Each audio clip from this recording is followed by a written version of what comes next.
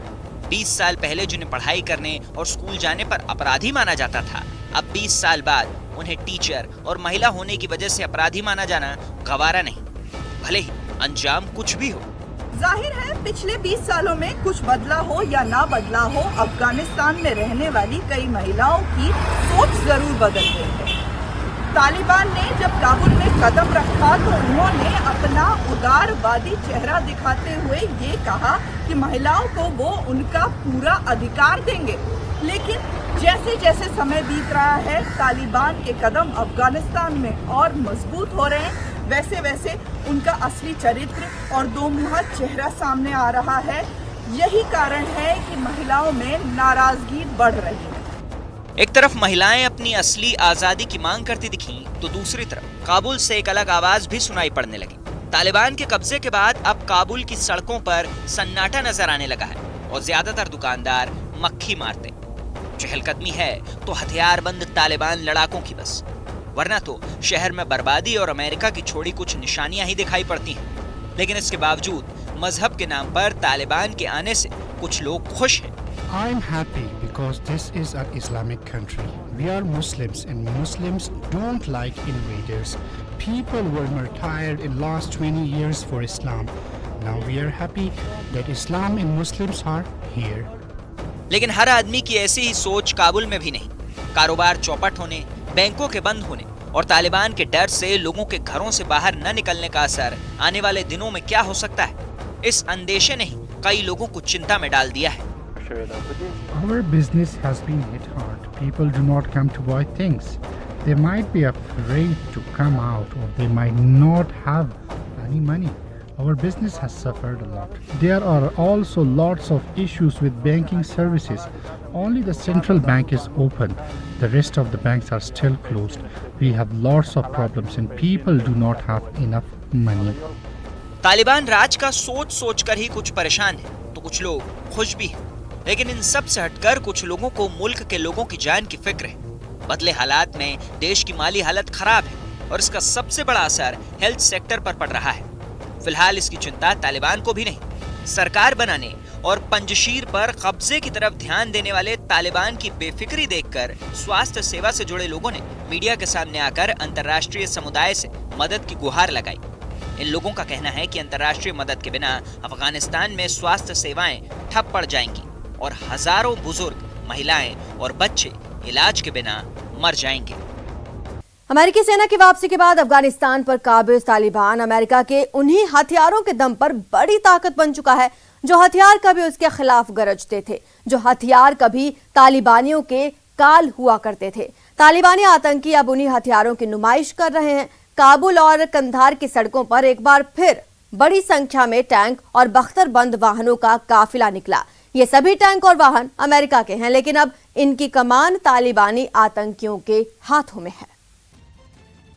ये आतंकी ताकत की वो नुमाइश है जो अपने ही देश के लोगों में एक बार फिर इस बात का खौफ भर देना चाहती है कि हम वही तालिबान हैं जो 20 साल पहले थे, बल्कि अब और भी ज्यादा ताकतवर हो गए हैं और तबाही मचाने वाली वो ताकत इस बार अमेरिकी हथियारों से लैस है।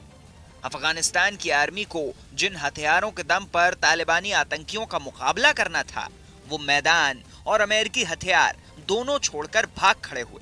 इसलिए तालिबानी आतंकियों ने अब काबुल से लेकर कंधार तक और जमीन से लेकर आसमान तक अमेरिकी हथियारों, हेलीकॉप्टर और बख्तरबंद गाड़ियों पर तालिबानी झंडा लगाकर इस न्यूज के सह प्रायोजक